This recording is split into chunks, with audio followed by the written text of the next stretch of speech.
53 years ago today, President John F. Kennedy was assassinated in Dallas.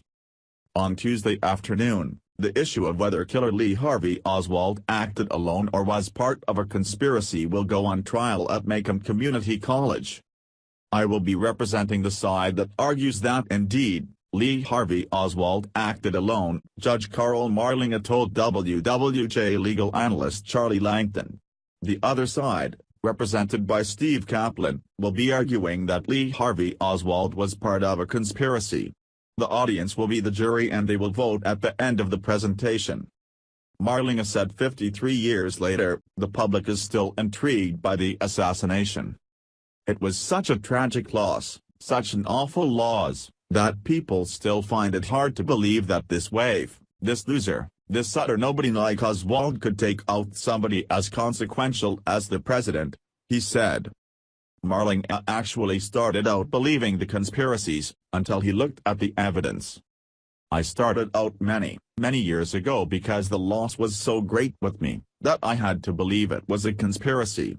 I read every conspiracy book there is and so I come to this coming from the opposite way, he said. I was looking for a conspiracy and after all of these years, I'm convinced that the physical evidence says that Lee Harvey Oswald acted alone.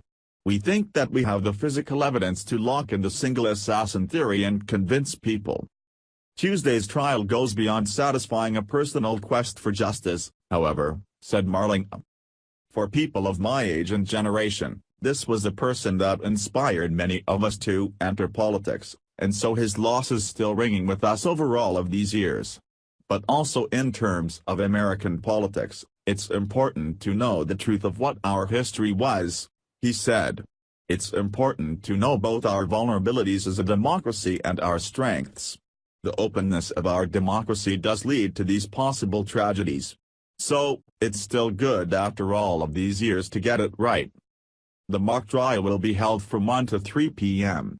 on November 22 at Macomb Community College, 44575 Garfield Road, Clinton Township. The event is free and open to the public.